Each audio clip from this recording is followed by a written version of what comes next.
एक गांव में एक छोटा सा बच्चा था। उसके पिता तो थे लेकिन माँ की मृत्यु हो गई थी। पिता सारा दिन काम करता और अपने बेटे को पाल पोस कर बड़ा करता था। वह सारे सुख अपने बेटे को देता था जो एक माँ दे सकती थी। उस पिता ने कभी कुछ नहीं मांगा, सिर्फ इतना ही मांगा था कि मेरे बेटे को कोई परेशानी ना हो। दिन बीतते गए बेटा पढ़ लिख कर अब अच्छा जॉब भी करने लगता है। वह शहर में रहने लगता है। कुछ दिन बाद वह अपने पिता से मिलने आता है और कहता है, पापा मुझे कुछ पैसों की ज़रूरत है। मैं चाहता हूँ कि शहर में ही ज़मीन लेकर अपना घर बना लूँ। पिता इस बात को सुनकर बहुत खुश होते हैं।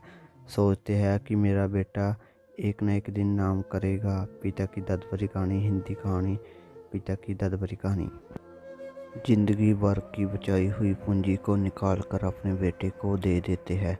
बेटा शहर चला जाता है और उन पैसों से अपना घर बना लेता है। पिता इधर इंतजार करता रहता है कि मेरा बेटा फिर से आएगा, एक ना एक दिन तो मेरे पास आएगा ही। जाएगा कहाँ? उसके पास अब कोई नहीं जाता था, क्योंकि ना ही उस पिता के पास पैसे थे और ना ही रहने को जगह था।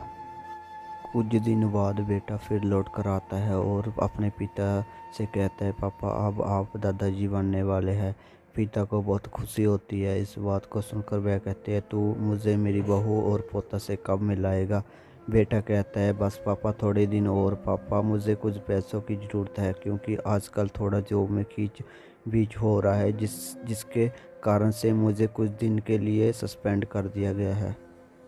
पिता के पास कुछ नहीं रहता देने के लिए, लेकिन फिर भी कहता है, अच्छा बेटा तू रुक, मैं अभी आया कुछ पैसों का बंदोबस्त करके। पिता बाद में महाजन से कुछ पैसे उधार लेकर अपने बेटे को दे देता है और बेटा पैसे लेकर शहर चला जाता है। वर्षों गुजर जाते हैं। पिता सोचता है कि मैं तो अब अपनी दादाजी बन गया हूँ।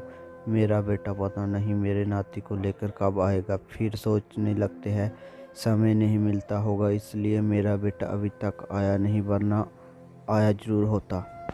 अब तक महाजन 2-3 दिन आदमी को लेकर उस पिता के घर पर आता है और कहता है कि आपके वादे के मुताबिक पूरे 3 महीने बाद आया हूँ अपने पैसे ले जाने। पिता कहते हैं, मेरे पास पैसे नहीं है देने के लिए। महाजन कहता है, जब पैसे देने नहीं थे तो आपने मुझसे उधार क्यों लिया? तभी पिता कहते हैं, ठीक है रुको, मैं तुम्हारे लिए पैसों का बंदोबस्त करके आता हूँ। और वहाँ के नज़दीकी अस्पताल में चले जाते हैं। वहाँ जाकर अपना ब्लड डोनेट करते हैं और अपनी एक किडनी बेच देते हैं और उस महाजन का कर्ज छुड़ा देते हैं।